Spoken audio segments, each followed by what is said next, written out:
All right, let's jump right in. Today, we're going to take a deep dive into the Viktor Gyökeres transfer saga. This Swedish striker, he's been lighting things up, and the whole football world is kind of wondering where he might end up next. Right now, he's playing for Sporting CP, and he's been on fire for them, but with 67 goals and 19 assists.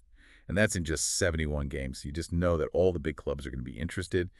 And we've got all sorts of expert opinions and transfer rumors from some really reliable football journalists and publications. So let's see what we can find out. Yeah, what's really interesting about Gyokeres is that he's not just a goal scorer, he's a complete forward. I mean, just look at his hat trick against Manchester City in the Champions League. And that wasn't just him being in the right place at the right time. He was a huge part of Sporting's build-up play, creating chances for himself and his teammates. Whoa, whoa, whoa, hold on a second. A hat trick against Manchester City. Yeah. Okay, now you've got my attention. Can you give me an example of how he created those chances? I need the details. Absolutely. Just think about his second goal. Yeah. It all started with this long ball from the back, and Gyokeres, he controls it perfectly with his chest, holds off two defenders, and then just lays it off perfectly for Pedro Gonçalves, who just slots it home. It was just like textbook hold-up play. And you just don't see that a lot from strikers these days. Okay, that makes sense. But he's not just like this big, strong target man, is he? I mean, 19 assists, you don't get that just by being physically dominant. No, you're right. He's actually really agile for his size, and he has amazing vision. He can thread a pass through the eye of a needle, and he's really good at finding his teammates in dangerous positions. His career path has been kind of interesting. He started in Sweden, then he had a short, kind of forgettable stint at Brighton in the Premier League, but then he really found his form in the Championship with Coventry City. And then that move to Sporting CP under Ruben Amorim, that seemed to be the turning point, right? That's when he really exploded. Exactly. Amorim's system at Sporting just let Gyokeres thrive. They played this Yeah. really dynamic, fluid style, and it really played to his strengths. But here's where it gets interesting. Amorim is now the manager at Manchester United, and guess who's been linked with a move to Old Trafford? Let me guess. Viktor Gyökeres. You got it. There are reports saying that Manchester United have started, concrete talks with Sporting CP, but there's a catch. They'd need to free up some money by selling some players before they can even make a formal offer, and we're not talking about a small transfer fee here. Oh, yeah, that 100 million euro release clause, that's some serious cash. But I've also heard rumors about him going to Manchester City. Do you think they'd be willing to spend that much? Well, it wouldn't be surprising for them, especially with their rivalry with United. But there's also the Hugo Viana connection to think about. He's the sporting director at Sporting CP right now, but guess where he's going next season? Manchester City. Yeah. Things are getting really interesting now. So we've got two of the biggest clubs in the world potentially fighting over him. But is he really the perfect fit for either of them? Well, that's the big question, isn't it? On paper, he seems like a dream signing for both of them.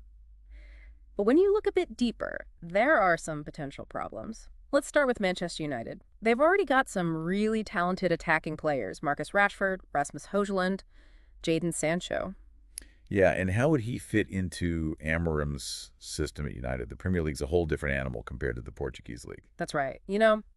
At Sporting, Amorim usually used like a 3-4-3 formation.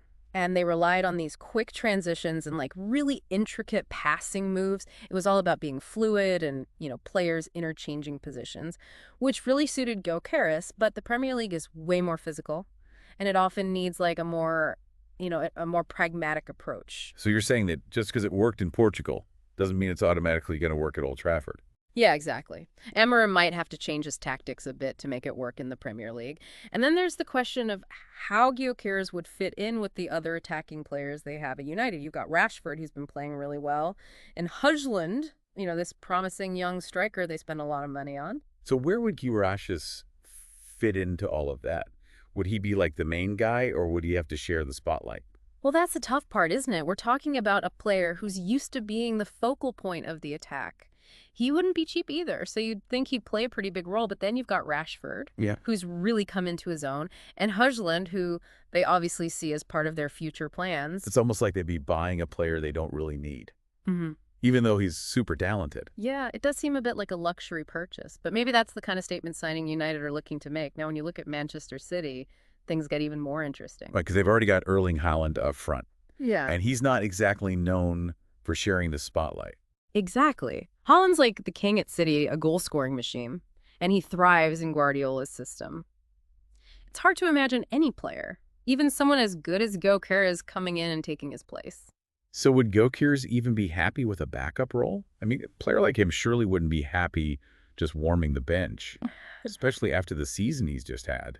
That's a really good point. He'd probably be a very expensive backup option. Which might not make sense financially for City, but then again, Guardiola, he's a tactical genius. Maybe he could find a way to make it work with both Holland and a D. Gyokeres. Okay, I got to ask, are you thinking like a two-striker system? Because that would be a pretty big change from Guardiola's usual tactics. It wouldn't be totally unheard of, but it would mean a pretty big tactical shift. And it's not just about getting them both into the starting 11. You have to think about how they'd work together on the pitch. Holland's very much a poacher, you know? While Gyokeres likes to be more involved in the build-up. Right. They've got completely different styles. Plus, City already has so many attacking players, like Phil Foden, Bernardo Silva, Jack Grealish. Where would Gyökeres even fit in with all those guys? That's the key question. Even if Guardiola could come up with a system with both Haaland and Gyokeres, it would probably mean less playing time for some of the other key players. And those guys are all super talented and fit perfectly into Guardiola's possession-based style. So, taking away their playing time to make room for Gyokeres could upset the balance of the team. So you're saying even though he's an amazing player, his fit at City isn't as clear-cut as it might seem at first. Exactly. It's a really interesting puzzle, and there are a lot of things to consider. Guardiola's tactical vision, Gyokeres' own ambitions, the existing squad dynamics. And don't forget the money we're talking about, a potential €100 million transfer fee, which is a massive investment for any club. Yeah, even for a club like Manchester City, that's serious money. And with financial fair play rules, they can't just spend recklessly. Exactly. Manchester United would probably need to sell some players to even think about making a move. And City would need to look at their budget and their long-term strategy really carefully. It's not just about buying a player. It's about making sure that that purchase makes sense in the big picture. And we can't forget that Sporting CP are in a really strong position here. I mean, they have all the power with a player who's in such high demand. So they're definitely going to want to get the best deal possible. Right. They're not going to let their star player go for cheap, especially with that big release clause. And then there's the Hugo Viana thing. His move to City next season could give them a real advantage in the negotiations. It's like a whole other story within the main transfer saga. Yeah. This whole thing is getting more and more interesting. Right. So where do we go from here? We've talked about the fit, the finances, the tactics. What's the next piece of the puzzle? I think the next piece is really up to Gyokeres, isn't it? He's the one with all the power, He has to decide what he wants. Does he want a guaranteed starting spot? Does he want a specific style of play? Or maybe he just wants a huge payday. Yeah, that's what makes this whole thing so interesting. It's not just about which club offers him the most money. It's about finding the right fit for him. He's just had this amazing season. He's in his prime, and he can basically go wherever he wants. So he has to make a smart decision. A decision that'll set him up for success in the future. Exactly. He can't just jump at the first big offer that comes his way. He needs to think about his long-term goals. Right. Okay, but let's just back up a second. For anyone who's not following this story super closely, can we just go over the main points again? Sure. So we're talking about Viktor Gyökeres, a Swedish striker who's playing amazingly for Sporting CP.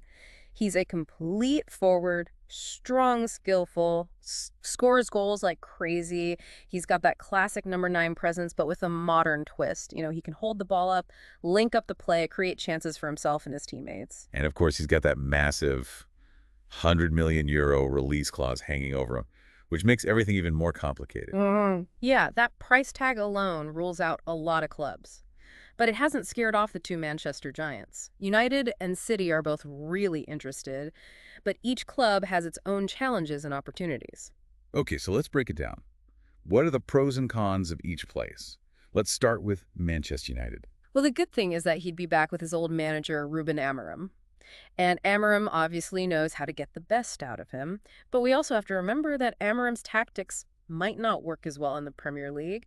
And then they've already got a pretty strong attack with Rashford and Højlund. It's kind of like trying to fit a square peg into a round hole, right? Yeah, in a way, it would be a risky move for United. Now, with Manchester City, it's almost the opposite. They've definitely got the money to make the transfer happen, but the question is, where would he fit in? Yeah, because they've already got Erling Haaland, who scores goals for fun. Exactly, and that's the problem. Would a player like Gyokeres be happy as a backup, even at a club like City? And how would Guardiola even get them both into his system? It would mean a pretty big change to his tactics. So we've got two of the biggest clubs in the world who want him, but neither situation is perfect. What does this mean for Gyokeres? It means he's in a really good position, but it's also a tough decision. He has to think carefully about what he wants. Does he want to play every game, even if it means going to a less famous club? Or does he take a chance and try to get into the starting 11 at United or City? Yeah, it's a decision that could really affect his whole career. Okay, so as we finish up our deep dive, here's something for you to think about. Knowing what you know about Gyokeres' playing style, what he wants, and the challenges at each club, where do you think he should go? That's a question everyone's going to be talking about for a while. The transfer window is always full of surprises, and the story's definitely not over. But one thing's for sure, wherever he ends up going, Viktor Gyökeres is a player to watch. He's got the talent to be a star in any league in the world. And that's it for our deep dive into the Viktor Gyökeres transfer saga. We've talked about the main players, the potential problems, and all the exciting possibilities, but in the end, the decision is all Gyokeres's. Keep your eyes peeled because this story's not over yet.